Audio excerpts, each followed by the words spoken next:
Hello internet, welcome back to another reaction video, baby. Today we're gonna be reacting to the official His Story June compilation, short animated stories. Now, I'm pretty sure most of you guys, if not all of you guys, know who His Story is. He's basically this new creator that's going insanely viral right now, and it's possibly going to beat Zack D Films over here. I heard that these guys are like competitors now. So this is going to be a really interesting thing to watch. So yeah, without further ado, make sure you grab your popcorn and let's see. By the way, this is all going to be new videos from His Story since it's a June compilation, so that's why. I grabbed the last bag of BBQ chips off the shelf, but two kids snatched it from my hands and held it high over their heads. Yo, okay, I'm not even going to lie. Barbecue chips, Lay's barbecue chips are actually really good, though. That has to be like a solid A tier chip, alright? But why do these kids gotta be like such jerks? And hold on. Wait. Is that Sid from Toy Story? Wow, yeah, they got Sid from Toy Story and another bully over here, bullying this heterochromic, ginger-haired kid. I was 4'2" and officially a midget, so when I jumped for it, I barely reached their shoulders. They pulled out their phones. "Go on, little man, jump," and hysterically laughed. My face burned with shame, but I kept jumping because these chips were discontinued. I had driven to 13 stores for this last bag. I'm sorry, what? You're saying that these specific chips, Lay's barbecue chips, are discontinued? Dang. I mean, what kind of things did these guys put inside these chips to make them that bad? And nothing was stopping me from getting them. They waved it over my head for the 10th time, but then a hand came from the sky. A 7-foot man was holding the chips up over punks' heads, his phone out. "Go on, jump for it." They jumped but couldn't even reach his chest and stormed off embarrassed. I smiled up at him, but he was already looking at the label. Barbecue, my favorite. He opened the bag right there and literally stepped over me to keep walking. I swung as hard. Oh god, no. That's the first clip. Yeah, honestly, I thought that guy was actually gonna be nice, but nah, he actually opened the thing without paying for it and actually walked over you because you were that short. Yeah, honestly, I would not take that. Hard as I could and missed by so much I almost spun out of the box. It was the bottom of the 9th. We had a runner on third, 2 outs, down by 1. The ump dropped into his squat behind me. "Just put the ball in play, kid." I looked up at my dad in the bleachers and winked. "I'm hitting this one over, Dad." He cupped his hands around his mouth. "Send it, bud." The next pitch came in slow and right down the middle. I swung as hard as I'd ever swung in my life, and the ball cleared the fence by 10 feet. Dang, 10 feet is insane. Wow. I got no idea what baseball is actually like, but so I'm just gonna be watching. I dropped the bat and started running. Rounding first, I looked up at the bleachers to find my dad. He wasn't standing up. He was supposed to be standing up. He was the loudest one in the bleachers, and now he was just sitting with his hand on his chest.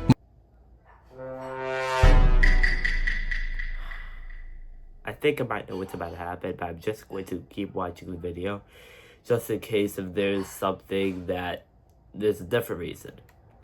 My mom was right next to him watching me through her phone, screaming, "Run, run, run," second base. Dad still wasn't moving. By third, I was barely running. He fell forward over the bleacher rail, and I stopped halfway between third and home. "Dad!" I dropped the helmet and started running off the field toward my dad. The ump had my dad on the ground, pumping his chest with both hands. I fell to my knees and grabbed my dad's hand. My mom was on the phone with 911 screaming our address. 5 minutes later, the ambulance pulled up and the paramedics got him on a gurney. As they were loading him in, his eyes opened and found mine. I saw it, bud. His grip tightened on my hand. I've never been prouder. Then they slid him in and the doors closed. I hit the only home run of my life, and my dad lived to see it. He keeps the ball on his nightstand. I was sitting in class. What the heck was that story? Now this is some inspirational type stuff. Oh my goodness. I have no idea if that guy even survived or not. But still, that was such an inspirational yet heartbreaking story to see. let's keep moving, I guess. A home run of my life, and my dad lived to see it. He keeps the ball on his nightstand. I was sitting in class when a Smurf walked in. It was my professor. I'm sorry.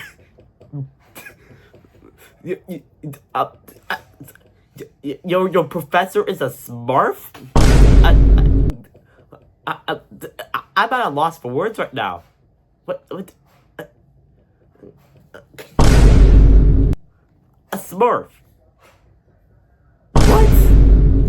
Painted head to toe blue with a white hat and everything. Half the class started laughing. He didn't react at all. He just set his bag down and started teaching like nothing was different. The girl next to me leaned over and whispered, "It's Smurf Day." I asked her what that meant. She just looked at me and said, "You'll see." After class, I grabbed one of the older students and asked him what was going on. He sat me down on a bench outside and told me the whole story. A few years back, the professor had a 3-year-old daughter. She was diagnosed with a rare brain disease and spent most of her life in a hospital bed. Oh man, that's so sad.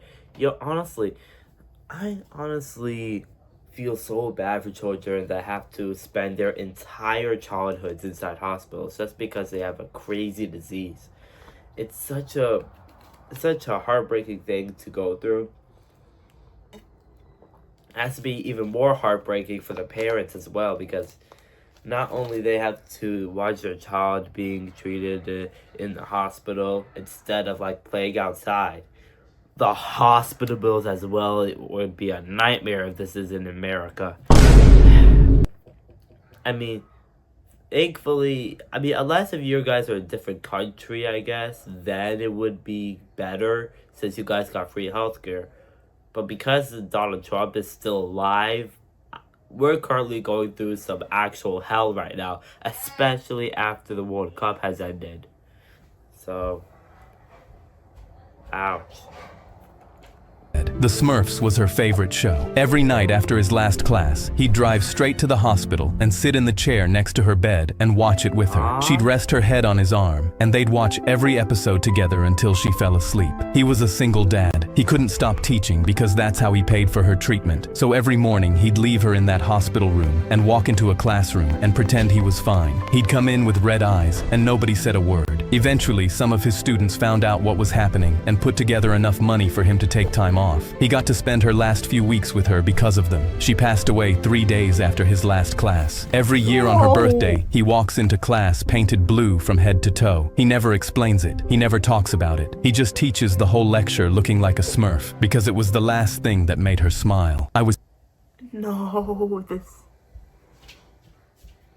Oh man, that was so beautiful yet so depressing at the same time. Man, I guess this is just one way you can grieve over someone you love, but man, that was so wholesome. Yo, rest in peace for your daughter, man, alright? Hopefully she's sleeping up over in heaven. 12 and starving when I threw a chain over the electric fence around Mr. Hatch's apple tree. Sparks shot up everywhere and the wires went dead. My little sister was watching from under the bridge with Tommy and 4 others, gripping the moldy loaf we'd been splitting for 3 days. Mr. Hatch's porch looked down on that bridge. All week he'd been on it biting into apples and yelling at us. "These apples are the sweetest in town, rats. You'll never know." Tonight I was going to know. I climbed over and tiptoed across wet grass. Yo, honestly, that's a crazy method. Having like a long chain and then throwing it towards the electric fence and have the electric fence go haywire until it stops working, that's actually a really smart trick. But it's also still illegal though as well, so unless if that's your own property. But clearly it's not, and these are just a whole bunch of homeless kids, so wow. Sorry about that, guys. I had to go through a little bit of an intermission. By intermission, I mean that my brother walked into the room. So, I'm gonna have to cut all of that out. So, sorry about that. Let's keep watching. Later, motion lights flooded the whole yard. A door slammed open, and Mr. Hatch came charging out in his bathrobe. "Get your hands off my apples, you little rat!" I sprinted to the tree, jumped onto the lowest branch, and climbed as fast as I could. Yo, you have to do all this just for apples, my brother? Like, I know you guys are starving, and I know you guys are homeless, but apples of all things. Okay, you know what? Yeah, never mind. Forget I ever said anything. Yeah. Honestly, if those are the sweetest apples in the entire town, I'd honestly knock on the guy's door and just ask him if I could have an apple. And if he says no, that's that. He came barreling across the grass with his head craned up at me and caught his foot on the chain I'd thrown across the wires. He flew shoulder first into the trunk so hard the whole tree shook. An apple the size of my fist dropped straight down and clocked him on the forehead. Oh! Oh, dang! Ooh! Ooh! That's gonna leave a mark. He went face down in the grass and didn't move. I whistled twice from up in the branches. Tommy was first over the fence with the rest piling in behind him. They stood under the tree with shirts held open while I dropped apples down until every shirt was full. Mr. Hatch woke up to bare branches. Under the bridge that night, my little sister got the biggest one and we ate until our stomachs hurt. Turns out he was right about one thing. They really were the sweetest in town. My principal— Dang, man. You know what? I'm now even more mad at Donald Trump because of this video, because we have videos of homeless kids. I know this is not real, but it could be relatable for some people. We got homeless people literally breaking laws more times than Donald Trump was clapping cheeks with Epstein, just so that they could eat and have food and have shelter and everything. So, and nobody's doing anything about it. Like, this is one of those problems where if people weren't so greedy, we could easily solve it. We basically have enough money to save world hunger. We basically have enough money to cure cancer and everything. I'm starting to think that we might have actually gotten the cure for cancer, but some rich people have done hush money, or that video has slimed down a couple people just so that they could keep quiet. Because, hospital bills equals money and everything. But still, I'm honestly so mad because of all this. Because we have a whole bunch of problems, and it could all be fixed if our president isn't such a greedy cheapskate. That's like one of the names I would love to call him. And that's me being grateful either. Let's keep watching. Until our stomachs hurt. Turns out he was right about one thing. They really were the sweetest in town. My principal tried to shut down my silly band's business 4 times before he gave up. Silly band's business? I remember that silly bands became popular. I was only 5 years old during 2016, so I have no idea what those things were back in the day. But let me keep watching though. Recess on Monday, a first grader handed me $1, and I peeled the glow-in-the-dark unicorn off my wrist and dropped it on his. Behind him, a dozen more kids were waiting their turn, all holding quarters. Oh, I get it. You're just basically straight up selling silly bands to a whole bunch of kids. That's actually really cool. And you look like a young kid as well, so this must be at elementary school, which means you must be making that crazy money as well. For your perspective. But you're making some crazy money. Second grader tried to trade me a half-eaten Reese's, and I told him cash only. By Friday, I had more cash than my babysitter made in a week, and Mr. Doyle was watching me from across the playground with his arms crossed. The next day, I was in math class when I heard Mr. Doyle on the intercom. Effective immediately. No silly bands are permitted in the classroom. I rolled my stack into my pencil case before he finished talking. At recess, I sold from the bathroom line while he prowled the playground checking wrists.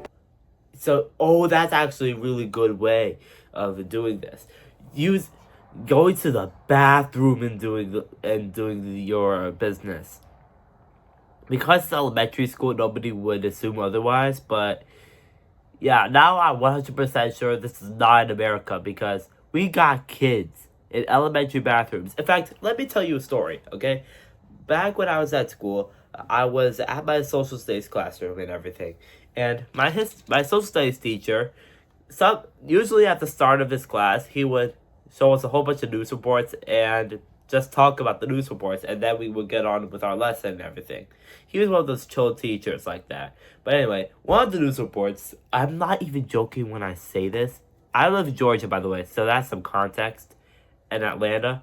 But I saw a news report that a young kid in Gwinnett County, by the way, grabbed a flipping gun, went into the bathroom, and used the gun and shot the toilet. That was the whole thing. I'm not even joking. There's nothing after this. And you wanna know what happened? The parents were the ones that got charged with everything, not the little spoiled brat. I mean, he was probably not a spoiled brat, but I'm 90% sure that kid is whiter than this sock. Anyway, that's just something that I would love to share and everything. Let's keep watching. The next day, he was back on the intercom. No silly bands are permitted anywhere on school property. After the bell, I set up shop on the sidewalk 6 inches past the school gate. Kids poured out and lined up while Mr. Doyle rushed to the property line, gripping the fence as every dollar went into my pocket. Ooh, yeah, that's actually really smart as well. Whenever he makes a one rule, you find a way to work around that rule by going to a place that does not break the rule, but you're still doing the thing that he does not want you to do. That's smart as well. A couple days passed, and I was sitting on the couch when my mom answered the phone, and I heard Mr. Doyle's voice. Your son is running an unsanctioned business outside our school, and I need you to put a stop to it. She covered the phone and turned to me. How much have you made? I held up the wad and told her $92. My mother! Not only you're making money, you're making money! Oh my god! You made 92? Do you not know how many groceries you could get with that? I'll tell you. Nothing! But still, y'all got 92 buckaroonies. Brother, you could at least get half the groceries and even quarter groceries in America with $92. You need at least $200 to get some proper groceries. Maybe even $300 to buy some clothes. She got back on the phone and said, sounds like he's learning, and hung up. Then that Friday, Mr. Doyle stood at the gate watching me set up the line. He didn't say anything, didn't take notes. He just shook his head, turned around, and walked back inside. The next morning, he stopped me in the hallway. I tightened my grip on my arm because I figured he was finally taking my stash. He pulled a wrinkled dollar bill out of his pocket. My daughter wants the glow-in-the-dark mermaid. I slid it off my wrist and put it in his palm. Cash only. Eric opened my... Ooh, dang. Now the principal gave up. Now he's the one that's buying from this business. Nice one.